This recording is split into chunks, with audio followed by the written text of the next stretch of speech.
Magistrate court, ఆ పైన high court అంటే జిల్లా కోర్టు, జిల్లా కోర్టు పైన హైకోర్టు, హైకోర్టు పైన సుప్రీంకోర్టు. సాధారణంగా పై కోర్టు, దిగువ కోర్టు అంటుంటారు. అట్లాంటి పదజాలం వాడద్దని సుప్రీంకోర్టు తాజాగా తేల్చి చెప్పింది. కింద ఉన్నటువంటి మ్యాజిస్ట్రేట్ కోర్టులని ట్రయల్ కోర్ట్స్ అంటే ఫస్ట్ ట్రయల్కి సంబంధించినటువంటి అంశం, అంటే కేసుకు సంబంధించినటువంటి పూర్వాపరాలని అక్కడే ఎఫ్ఐఆర్ కానీ వాటిట్లో మెన్షన్ చేసేది. ఎఫ్ఐఆర్, ఛార్జ్షీట్ ఈ రెండింటిని కూడా కోర్టులో సబ్మిట్ చేస్తారు.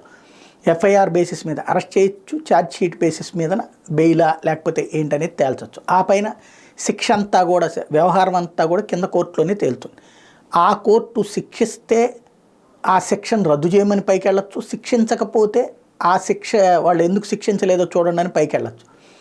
ఈ తరహా వ్యవస్థ కానీ అది దిగువ కోర్టు కాదు అంటూ ట్రయల్ కోర్ట్ అనే పదాన్ని వాడండి తప్పించి ఏదైతే దిగువ కోర్టు అనే పదం వాడద్దని సుప్రీంకోర్టు రిజిస్ట్రీకి ఆదేశాలు జారీ చేసింది.